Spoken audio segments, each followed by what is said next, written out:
following is a production of DallasCowboys.com and the Dallas Cowboys Football Club. How about them Cowboys?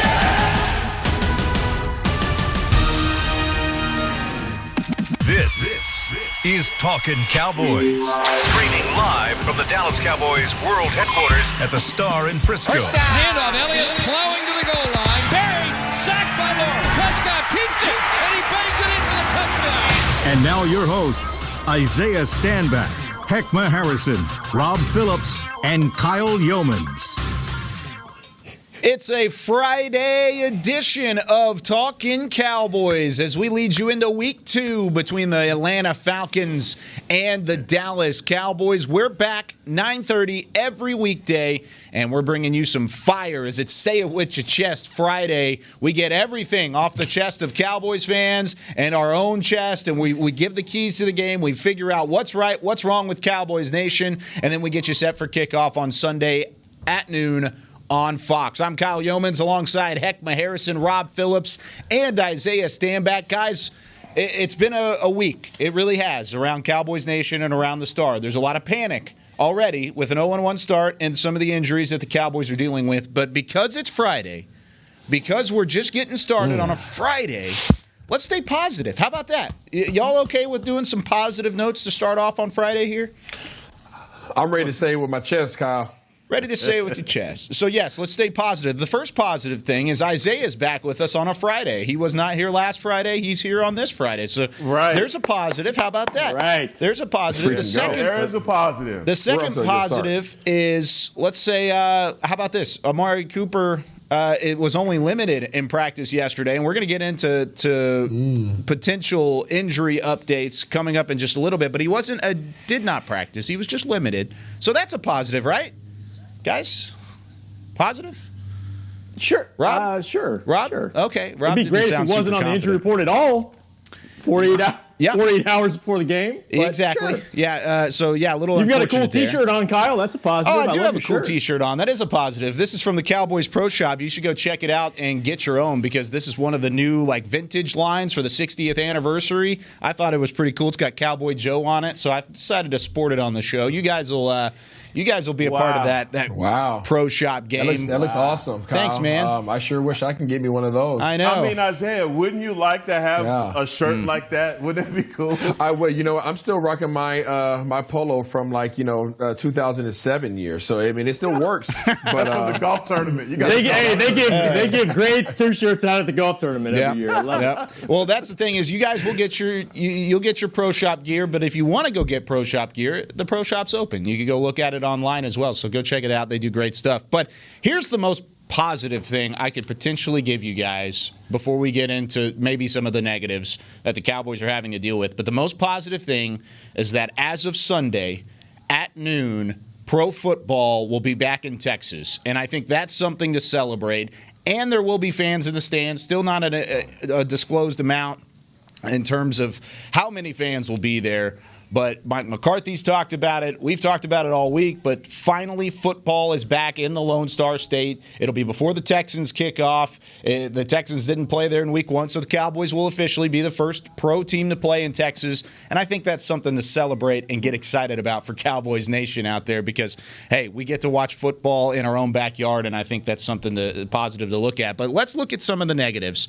And I mentioned the injury report with Amari Cooper only being limited, but apparently dealing with a foot issue, Rob. He was not the only one on that list. That was a bit of a surprise, as Tyron Smith did not practice as he's dealing with a neck issue. What can you tell me about Amari Cooper and Tyron Smith and what we're dealing with and the amount of severity that we're dealing with heading into week 1? Man, I found myself looking at the schedule today saying, when's the bye week? Can the bye week get here soon enough? And then I realized, it's 2 weeks before Thanksgiving, so we got a long way to go before everybody can heal up.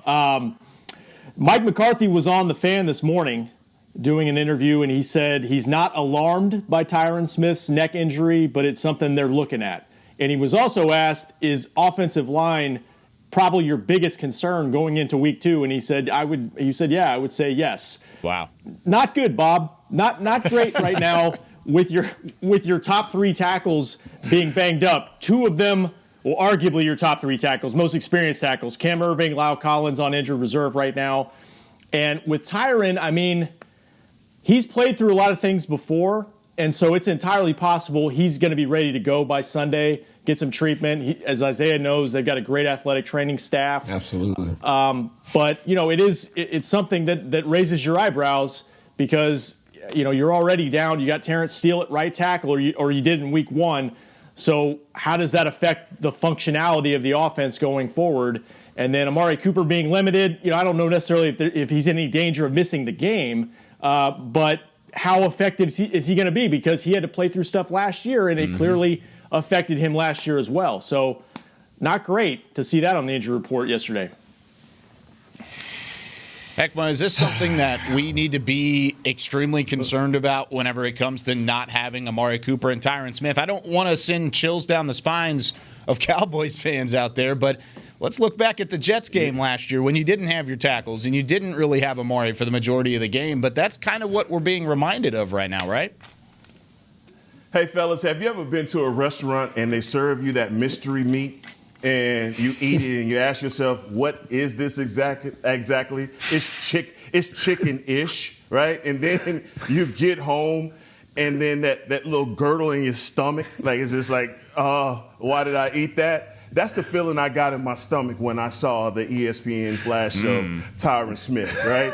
So it's sorry. like I had mystery meat. You got the mystery meat bubble guts, man? What the? I didn't want to say that, but thank you for going ahead and taking it there. But that's where I'm at with the news that Tyron Smith in the neck. And then this morning when I hear Mike McCarthy say, "Oh no, I'm not alarmed." Yeah, okay. I mean, this is why? Rob, like you said, right before on a Friday, right before 40 hours before why do we have to deal with this news? But look, in football, I understand you're going to have little things happen, the ebb and flows, and I know, and no one expects to go through a 16-game season, regular season, and expect for everyone to be healthy. And look, we don't have an all-pro at every position as a backup, but this is not the week, and especially coming off of a loss in what we've deemed a must-win game in week 2, that we are now questioning whether our left tackle is going to play. Man, the PFF grade last week on our offensive line was horrible. We ranked the 3rd worst in the league for the first week. We need all hands on deck, and we definitely need Tyron to be a part of those hands. So, yeah, I'm a little nervous, and the mystery meat in my stomach is bubbling. Bubble guts. Hey, I'm sorry, I can't get past this mystery meat bubble guts. Kyle, I swear, Kyle, if we come back next week and we have a segment sponsored by some baby wipe company. Oh, no. I don't know what's going on. Anyway, hey, let's talk about this, okay? Amari Cooper, I can't get it out. Amari Cooper is going to be fine, okay? Whatever that is, I honestly think that they're just keeping track of the mileage that he has on him. You mentioned, Rob, in terms of the training staff that the Cowboys have, they have one of the best, if not the best. And trust me, I was with those guys all the time, so I know. Unfortunately, those guys are absolutely amazing with Britt Brown and Jim Maurer over there. They're dope. I know they have a lot of technology in terms of tracking devices that guys wear during practice, how fast they're running, how many miles they've ran. So I honestly think they're just limiting his mileage, right, going into this big week where I believe that they're going to face a substantial amount of man coverage. He's going to have to be on his horse. So they definitely want to make sure that he's going into it at 100%. Now, Tyron Smith, that's something you want to keep an eye on, because if my last name is McKinley or Fowler, my doggone ears are up right now like a pit bull, okay? Because you already know if these guys are already hurting at one right tackle position, and now if you tell me that this guy is not going to be at 100%, it's a wounded animal, right? I mean, just imagine what a hyena is going to do out there in a safari, right? As soon as you recognize that his prey is wounded. So this is not something you don't want to see him. I don't know if there's a way that you can hide guys on the injury report. Obviously not. But they literally just let everybody know on that defense that, hey, guess what? He's not 100%. So, we're going to see what happens. If you want to be positive about it, Tyron and Amari both had little hamstring deals in training camp, and they were very, very careful with both guys. And I think Tyron in particular, Amari, at least he got some practice work in yesterday. Like Isaiah said, not as concerned about that, I don't think. But with Tyron, man, anytime he has a little something, they are very careful because this is his 11th season. He cannot practice and be ready to go, and so I think they're going to be obviously very careful with him. But the problem is I don't think we're going to have much of a gauge based on today because if the schedule's anything like it was last week, and I think it is, it's just a walkthrough today. So the final injury report is going to be an estimation based off of, what happened early in the week.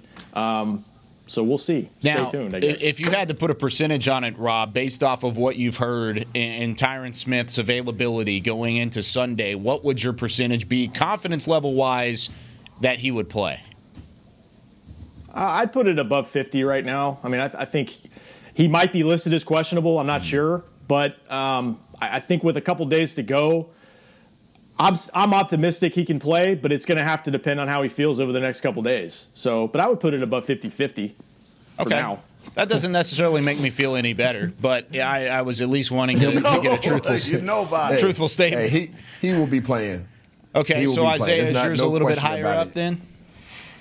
Yeah, he's 100%. He'll be playing. He's not. He may not be feeling 100%, but there's a 100% chance he's going to be playing. There's no question about it. You're not going into this game that you cannot lose. And yes, I have been calling it a must-win, and it definitely is a must-win. Yeah. We're all in agreement, right?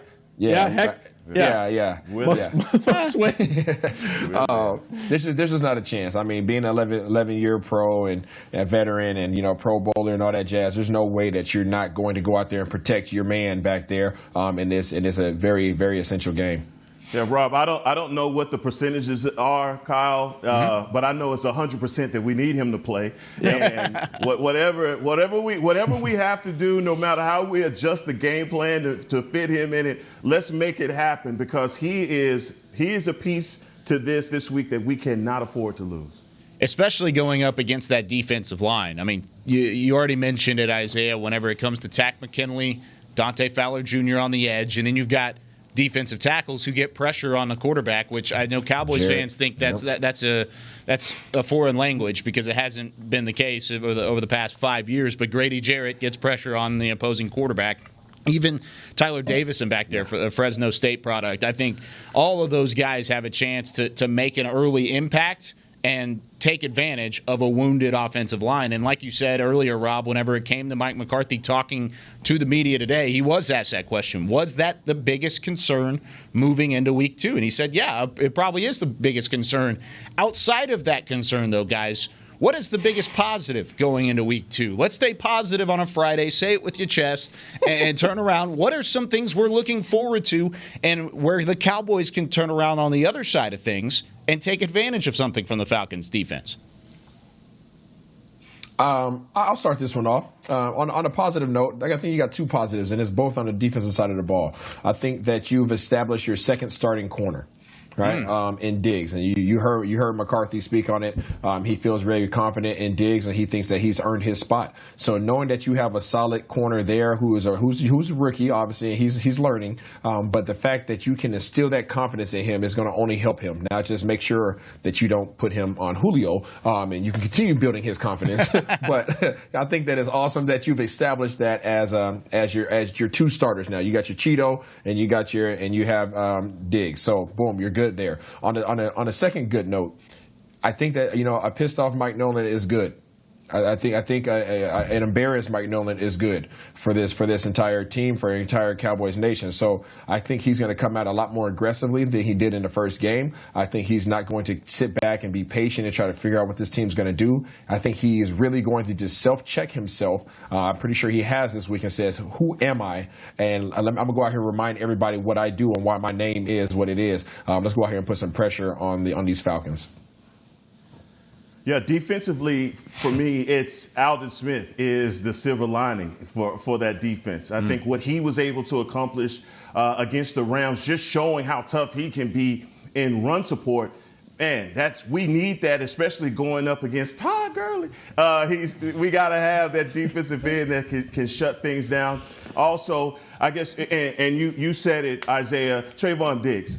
Diggs, to me, didn't seem as though the lights were too bright, the moment was too big. He looked like a guy who had been there before, and we have to keep in mind that he has played some big-time football in Alabama. So those are the two bright spots for me on the defensive side of the ball. And I just feel like if we just continue to build on that and, again, build that confidence, I don't know how much you can hide him scheme-wise as far as keeping him away from Julio Jones. But how else do you grade him, Isaiah? How else do you get a grade on this guy unless you see him against the best there is? And so I want to see where he fits, where he's going to be, and what the future is going to be for Trayvon Diggs. And you can get a big sample size of that versus these three receivers. Heck, you got it. I don't want no smoke. I don't want no grease. I'm just saying you had an opportunity to. I'm just saying you did trial by fire last week on the interior alignment against Aaron Donald, and you found out what that grade was. I understand. Now remember what you said. Now we find Aaron Donald, and now we're going to another dog this week in Julio Jones. Okay, but then you got a grade. You figured out where you were offensive line wise against the best. Next week and the week thereafter, we're going to be playing against these guys. You got to figure out where figure out where your team is. You got to figure out. I agree. I don't disagree. There you go, Rob. I love it. Defensively, you guys hit on it. And I'll just add Brandon Carr having another full week in practice, and maybe he can get some snaps. I don't know exactly what the rotation would look like, but he's a vet, and he can help in that coverage aspect for sure, at either corner or safety. Offensively, I said it earlier in the week, I mean, they did some good things offensively, 380 yards. They put themselves in position to score points last week. They missed a field goal. They got 3 points out of 2 different drives inside the Rams' 20. And if they can just cash in better, they'll be in better shape. Zeke looked like a beast. He looked as good as I've seen him in years.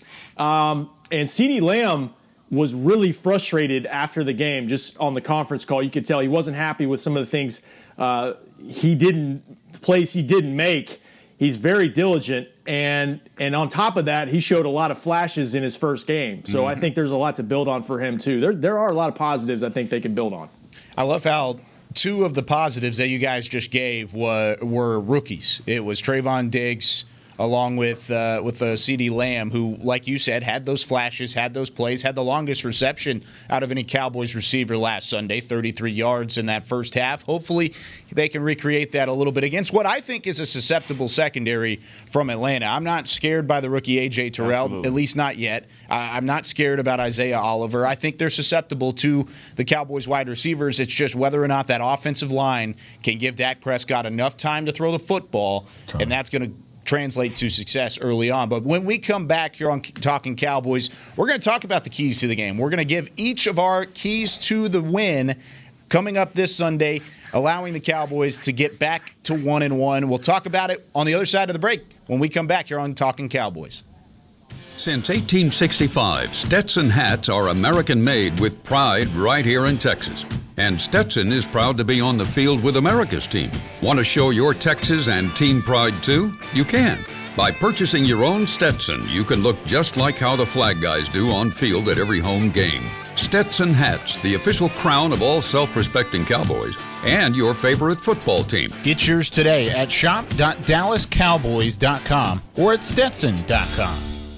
Want to use what the pros use? How about the official men's skincare brand of the Dallas Cowboys, Jack Black? Right now you can get the Jack Black Starter, a curated collection of Cowboys locker room favorites for just $10 with free shipping. The starter includes 4 Jack Black skincare favorites plus a full-sized intense therapy lip balm. Go to getjackblack.com/Cowboys and use the code word TEAMJB. That's getjackblack.com/Cowboys. The Jack Black Starter, $10. Free shipping! Essilor is a proud sponsor of the Dallas Cowboys, helping fans see more and do more with our best vision solutions. Our lens technologies reveal a world more beautiful than you can imagine. For a limited time, get the Essilor Next Gen offer. When you buy the latest generation of Transitions lenses with select Essilor lenses, you can choose a second pair of clear lenses for free with qualifying frame purchases. Restrictions apply. Find a participating eye care professional by visiting EssilorUSA.com. Essilor. See more.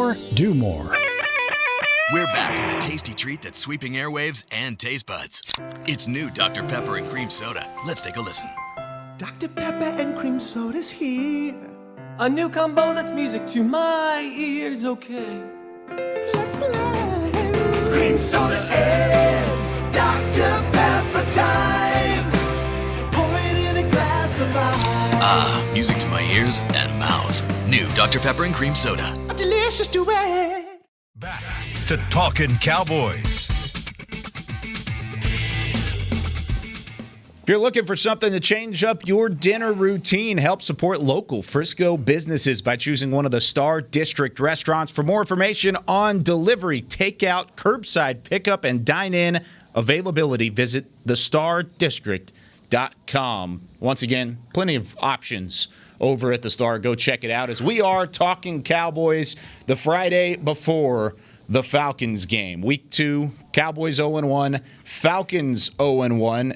Noon kickoff on Fox at AT&T Stadium. Fans will be in attendance, and the Cowboys will hopefully be back to 500. Now, we're going to give our keys to the game, Heckma Harrison, Rob Phillips, Isaiah Stanback, I'm Kyle Yeomans, to how the Cowboys can get back to 500 and how they can take advantage of what is a susceptible Atlanta defense and what I think could be a susceptible offensive line. But Heckma, we're going to start with you. We're going to let you get the ball rolling here. What is your key to the game, and how important is it that that gets done for the Cowboys to come out on top? Look, guys, if you look at the numbers from the Atlanta game, Isaiah will have you thinking that this Sunday the 72 Dolphins are coming into town, but they are not. They are not. It's just the Atlanta Falcons. And let me tell you something about the Atlanta Falcons. And here's a question for you.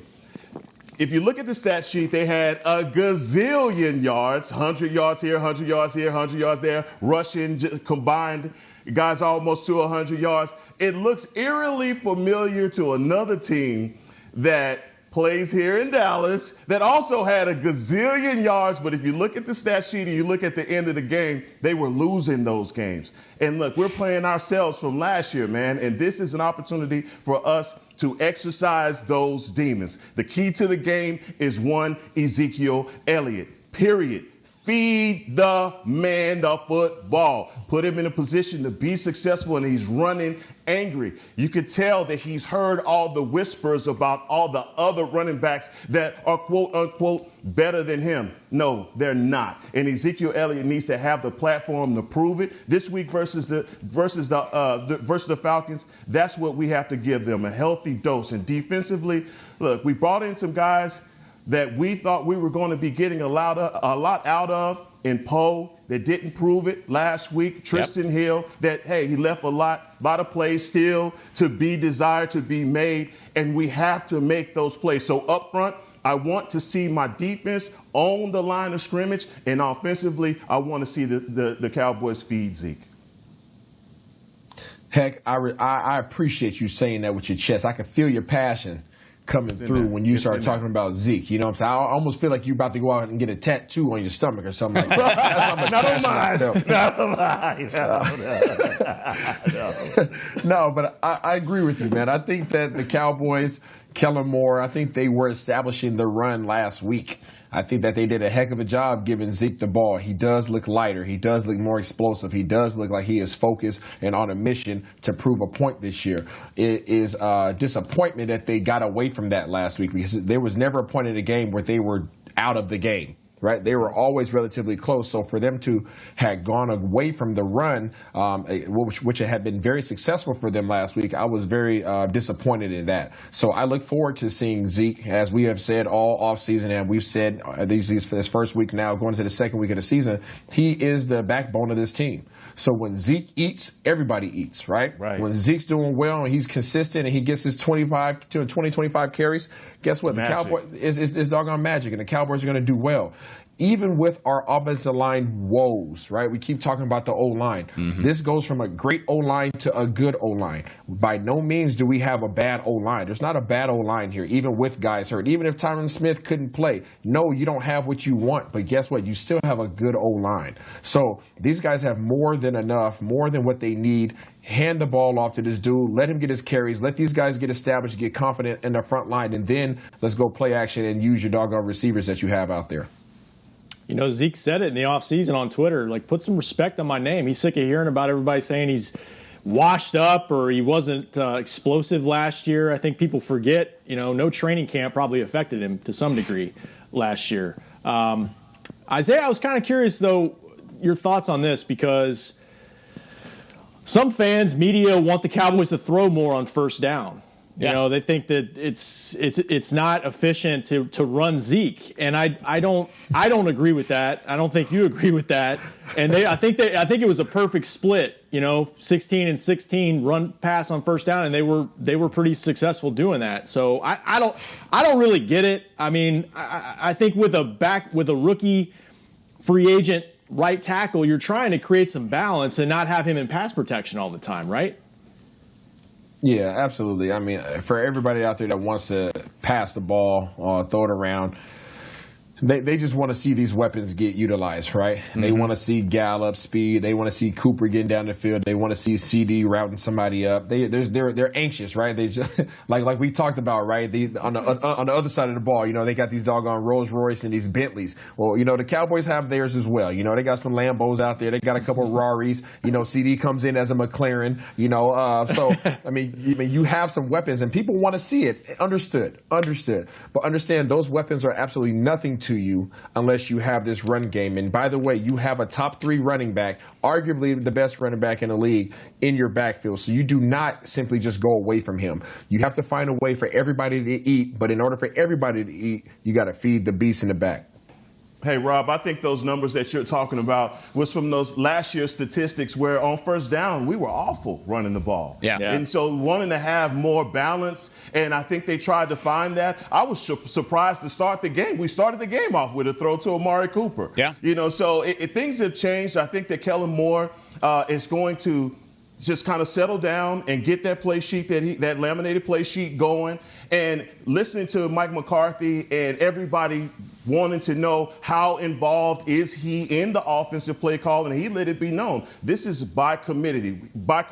He has a bunch of veteran coaches on his staff that are all there for Kellen Moore if he needs that help, but he has full confidence in Kellen Moore's play calling ability. Now, Rob, the stats, I've got those stats in terms of the difference between run and pass on first down from the Rams game. It was 17 runs, 12 passes in terms of the first down play calling for the Cowboys on Sunday. I think the thing that gave me pause about it was just how efficient the Cowboys were throwing the football on first down. It was 11 of 12, Dak Prescott was, on those 12 attempts. He was able to complete it 11 times. Now, I know a lot of those were either check downs or just trying to get the ball out before the offensive line and the pocket started to collapse. However, the fact that he's so efficient and he's so quick at going through those reads and finding an open receiver and trying to get it into the hands of those receivers, those Bentleys, those McLarens, those Lamborghinis. Yes, I want to get the ball into their hands. I really do.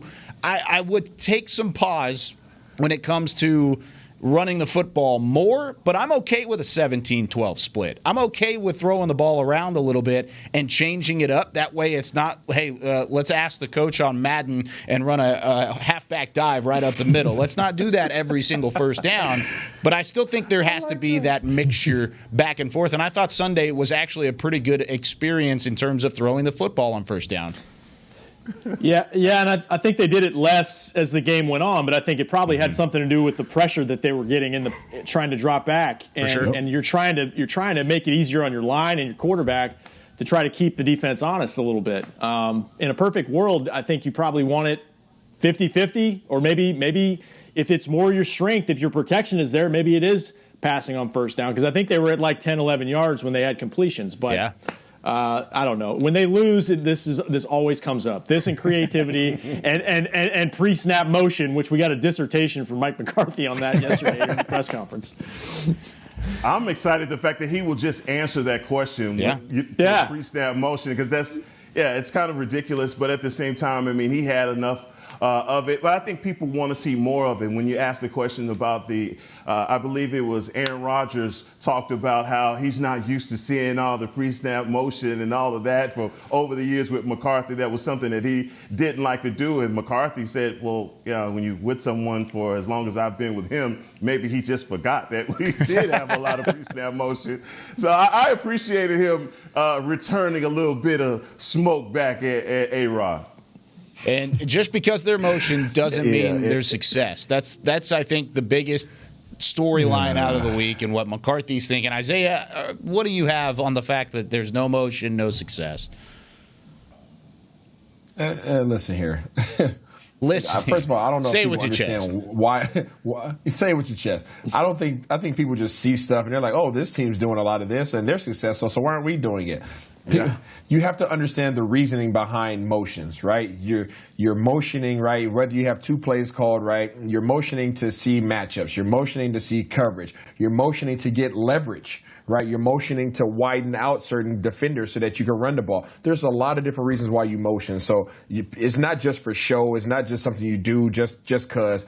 He has his reasons. If he's not doing it, he has his reasons as well. He probably sees what he wants. He probably has the defense aligned the exact way in which he wants them to be aligned. So why would you motion into something that's not favorable for you? Mm-hmm. So I understand people want to see stuff like Kansas City and the Rams, these offenses that are running around, ripping and running. We're not them. Right? We're not them. We're not built that way. That's not how we operate, and we don't need to operate that way. We are who we are, and these guys are going to be perfectly fine. They're going to be successful. Now, Kyle, to your point in terms of everybody that's looking forward to seeing people pass more, you're going to get your wish this week. There's going to be a lot more man coverage this week. There's going to be a lot more pressure from Atlanta, so there's going to be a lot of big play opportunities that guys are going to have to make it off the ball. CD, Gallup, Coop. They're going to have opportunity to prove themselves and defend everybody that's out there saying that they need to get the ball more. I hope you're right. I want to see it. I want to see these wide receivers utilized. I want to see them take up a defense and take advantage and have that separation and have those type of plays that we saw last year. I'm Jay Novacek, former tight end for the Dallas Cowboys. Sure, we lost Blake Jarwin, and I hate that for Blake, but I still think this wide receiving core is not going to see any kind of setback in terms of losing Blake Jarwin as an added weapon. Now, Rob, quickly before we head into this final segment, what is your key to the game and how do the Cowboys get the dub on Sunday? I'll just go quick. We talked about third down and red zone offensively, just taking advantage of your opportunities. I think they were 3 of 12 on third down, and that's just not going to cut it. And so you got to be better on second down to be able to get there into more manageable situations. Defensively, obviously the receivers are what jumps out at you with Atlanta. Mm-hmm. But Jalen Smith spoke to this yesterday, and I agree. You got to stop the run. They tried to establish Todd Gurley. Atlanta did in Week 1, and the game got away from them. When the Cowboys don't stop the run, regardless of what else an opponent has offensively, they seem to struggle throughout their defense, whether it's tackling, whether it's just being assignment sound. So it starts there. They've got to be better that way. And we've talked about that interior run defense, too. That's got to be shored up this week, too. All right, Isaiah, what's your keys to the game? My keys to the game on the offensive side of the ball, I think that it's going to be difficult to establish a run this week. I truly do believe it's going to be difficult to establish a run just because of the pressure that Atlanta is going to bring. I mean, if you watched the game last week against Seattle, they didn't let Carson get off at all. Right, they didn't let him do anything running wise. They played 8 men in the box and manned up on their guys and said, "Hey, beat me over the top." In which DK Metcalf was able to beat him over the top a couple of times, right? But yes. But that's what they're going to force you to do. They're going to force you to throw a low percentage pass in order to beat them. So if these guys are going to have an opportunity to go out there and make some plays as receivers, I think we have to assure that up. And in order to do that, you got to be able to protect Dak, right? But he's not going to have a whole lot of time to get the ball out of his hands. So we'll see what happens there. On the defensive side of the ball, Mike Nolan, absolutely. I think that Poe's heard enough critics this week. I think the interior D linemen have heard enough. Tristan Hill, he did a great job in terms of just hustling last week. I think he just might have some technique things he needs to shore up. But Nolan has a lot to prove. I think he has to show up and show out and give not only Cowboys Nation confidence, but he has to instill confidence in his guys on defense that he's the right man for the job and that he will make sure that they get the things done against this potent offense. I agree with you. I think Seattle abandoned the run. Seattle abandoned the run versus Atlanta because I don't believe that Russell Wilson could believe his eyes in that soft coverage that Atlanta was running. And even Carson had his opportunities in the passing game last week. So that's where that's why I'm saying Ezekiel Elliott has an opportunity to make some really big plays and continue to move the chains. But defensively, one of the keys is, man, get off the damn field. Just get off the field. If you can win on third down, get off the field and give the offense the ball back, man. We'll have success this Sunday. I agree. And I think the run game is going to be crucial for the Cowboys because it is going to be difficult. It's not going to be an easy task. I mean, they held Seattle to 84 yards. That's the 6th lowest total in the NFL last week. So I think overall, if you're able to establish a run, I think it opens up a world of possibilities for the Cowboys offense and really getting those receivers into the ball game early, often, and throughout the course of Sunday afternoon. Now, when we come back here on Talkin Cowboys, we'll give you our game picks. I was the only one that got one right last week. I wasn't happy about it, but I got it right. I'm going to see if I can get it right again when we come back here on Talkin Cowboys. I'm Jay Novacek, former tight end for the Dallas Cowboys. Back in the day, I was the guy who always got the tough yards, and that's why I run with John Deere today. In fact, I have a John Deere 3025E tractor that can handle any yard work I need to do, even the tough yards way out back. So if you have 1 acre or 1,000, John Deere has the equipment that's just right for you. Visit a John Deere dealer today and run with us. We are the official tractor provider of your Dallas Cowboys. Essilor is a proud sponsor of the Dallas Cowboys, helping fans see more and do more with our best vision solutions. Our lens technologies reveal a world more beautiful than you can imagine. For a limited time, get the Essilor Next Gen offer, where you buy the latest generation of Transitions lenses with select Essilor lenses. You can choose a second pair of clear lenses for free with qualifying frame purchases. Restrictions apply. Find a participating eye care professional by visiting EssilorUSA.com. Essilor. See more, do more. We're back with a tasty treat that's sweeping airwaves and taste buds. It's new Dr. Pepper and Cream Soda. Let's take a listen. Dr. Pepper and cream soda's here. A new combo that's music to my ears, okay. Let's play. Cream soda and Dr. Pepper time. Pour it in a glass of ice. Ah, music to my ears and mouth. New Dr. Pepper and Cream Soda. A delicious duet. Want to use what the pros use? How about the official men's skincare brand of the Dallas Cowboys, Jack Black? Right now, you can get the Jack Black Starter, a curated collection of Cowboys locker room favorites for just $10 with free shipping. The starter includes 4 Jack Black skincare favorites, plus a full-sized intense therapy lip balm. Go to getjackblack.com/Cowboys and use the code word TEAMJB. That's getjackblack.com/Cowboys. The Jack Black Starter, $10, free shipping. Back to Talkin Cowboys. Whether you're watching from home or cheering from AT&T Stadium this week, with Essilor lenses, you'll see every exciting play. Book an appointment at your local Essilor experts and find the perfect Essilor lenses for you. See more, do more, Essilor. There are going to be fans in the stands at AT&T Stadium this week as the Cowboys take on the Falcons. Thank goodness football is back in Texas. Physically back in Texas. It's been back for a while, but at least pro football is being played in Texas, and there's going to be fans allowed.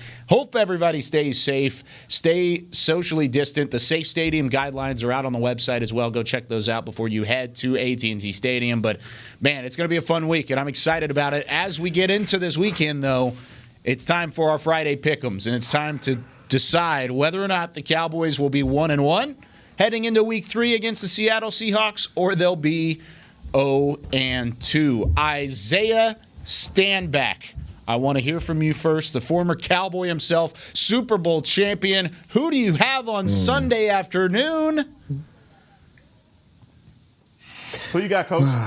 Well, first I'm going to say, Kyle, kudos to picking the Cowboys losing last week. Way to go, Kyle. Way to go, Kyle. Way to freaking go. Sorry, guys. Apologize, but I'm 1-0, so it's cool. You are 1-0. I don't like this matchup. I'm torn. I got to tell you, I'm torn, but I know Heck's going to say, hurry up. So I'm going to say the Cowboys will win off of big plays 24-21 because they're at home and they're going to feed off this crowd. But I am really torn. I don't like the matchup. All right, Heckma. Oh no, actually, Rob. Let's go to Rob first. Heckma wanted to go last. Isaiah, you got your crystal ball there? Can you help me out? It is very cloudy. I don't like this matchup. I really don't. It's really going to come down to if our guys can make big plays. If they can't convert on some big plays down the field. Can you tell me if Tyron Smith is going to play? No, he's playing. All right, I'm gonna bank on that. If Tyron Smith plays and he is Tyron Smith or close to it, then I'll go with the Cowboys. But I'm with you. I mean, there's some matchups you don't like so much. I do think the Cowboys, like you've said, have the opportunity in man coverage to make plays down the field in the passing game. And I think they're going to be at home with some fans there. I think they're just going to be more efficient offensively. So I'll go Cowboys 27-24. Okay, well, before we get to Heckma here, Rob, you sounded like if Tyron Smith doesn't play, you would pick Atlanta. Is that true? Do you think if Tyron Smith is not available on Sunday, you would reverse your pick? I'm not saying you're allowed to do that, but would you? Yeah, I could do a quick podcast on Sunday morning. No, I'd have concerns because I think we've seen it before with Lyle and Tyron both out against the Jets. I mean, it affects what you can do down the field because you're having to probably protect both edges and devote some more guys inside. So if that's what they would have to do, I'd have more concerns about being as explosive offensively as I think they can be. But I'll still stick with them. We got to have it. We got to have it, Rob. So we may have to do an emergency podcast on Sunday just to cover you, dog. But hey, it's on me. And one of the things that I know about this matchup, and you've seen the statistics, and if you read your ticker on NFL Network, they will tell you that Dak Prescott has not thrown a touchdown against the Atlanta Falcons in his last two meetings. His only two meetings. I think that changes. His only two meetings against him. And Sunday, I think we're going to have a change. Michael Gallup has a lot of opportunity in front of him, and I think that we're going to go into a high-scoring matchup, but I see the Cowboys winning 35-27. 35-27. I like it. And here's the thing. Dak Prescott, sure, he hasn't thrown a touchdown pass against Atlanta throughout those two meetings. He's 1-1 in those meetings. I will say he also hasn't thrown an interception either. So you got the glass half empty, half full, however you want to see it. I think he's actually played okay whenever he's had a chance. Remember, one of those two games, the one that they lost, was the game that he was sacked 8 times for 50 yards back in 2017. So it wasn't necessarily a chance for him to throw the football. I hope it doesn't look like that on Sunday. Now, I've been asked this quite a bit in terms of where I'm going to pick this game, because I did pick the Rams last week, and I did have a gut feeling about the Cowboys that wasn't a positive gut feeling. I was a little scared going into last week, and what I ended up seeing was kind of what I was scared about. And so a lot of people were giving me flack, like you, Isaiah Stanback, for saying, hey, good job on picking the Cowboys losing. Yeah, I didn't pick the Cowboys to lose because it was my gut feeling. I've got another gut feeling this week. And, I mean, when you talk about Julio Jones and you talk about Matt Ryan and that wide receiving core going up against his secondary, Don't do it. and you talk about the defensive line from Atlanta going up against the offensive line from this Cowboys team that is just straight banged up. I mean, Tyron Smith might be out. Connor Williams didn't look great. Oh, my God, we're calling it a season right now. You look at right tackle, Lyle Collins is still out, and we still don't know what's going on at right tackle. I still think, with all of those problems, I think the Cowboys get a win on Sunday, and I think they bounce back and get back to 500. I think they get a dub, and I don't even really think it's close. I think the Cowboys offense starts firing on all cylinders, even with some of the backups in the offensive line, because I think now they're ready for it. I think now they know, hey, we're a little banged up on the offensive line. I think it's going to change the play calling. I think there's going to be a different feel for the Cowboys offense on Sunday, and I think they come out on top 41-24 final score. Cowboys get back to 500, and then we turn back around. Yeah, we get our first 40-burger of the season, and then we turn back around, and I think the Cowboys might have a chance to win on the road against Seattle. We'll get to that when we get to the point, too. And then all of a sudden, you're 2-1. You're feeling great about your team. So that's where I'm at. I think they turn it around. I think the Cowboys get a dub on Sunday. Did I fake you out? Did I get a good Lee Corso fake out there? No, you did. You did. Oh, you did. I wish you had had the hat. You pulled a cowboy hat from under your desk. I would have screamed, yo. I'm telling you. That was awesome. That was awesome. So I like that. Ultimately, it's going to be a fun matchup. I think these are two very evenly matched teams. And, I mean, we all picked the Cowboys, I believe, except for Rob, who's like a 50-50 based off of Tyron Smith. But no, I got him. I got him. Oh, he's got him all the way through. That's what I like to hear. So hopefully we're all 2-0. Oh, wait, I guess you guys would be 1-1. I would be 2-0. Hopefully by the end of Sunday. Yes, I am keeping track. I am keeping track. That's what we do. You know what he's doing? You know what he's doing? He's just trying to protect his lead. Wow. I am. So You know, first you throw your t-shirt at us. First you throw your t-shirt at us. Then you throw that shade at us. Okay, that's what's up. Rob, that's all he's doing, Rob. I'm protecting the Worst lead. case, he's tied with us next week. Exactly.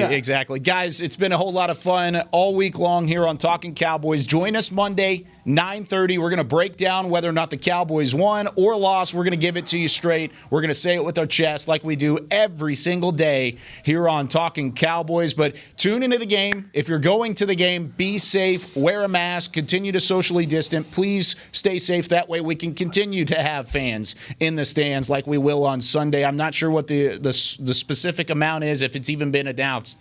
But be safe going to Safe Stadium. Look at all the guidelines. Follow those to a T. And then we'll get ready for football. And kickoff is at noon on Fox. But for Heckma Harrison, for Rob Phillips, and Isaiah Standback, I'm Kyle Yeomans. We'll see you Monday. Go Cowboys here on DallasCowboys.com. This has been a production of DallasCowboys.com and the Dallas Cowboys Football Club. How about this, Cowboys? Yeah!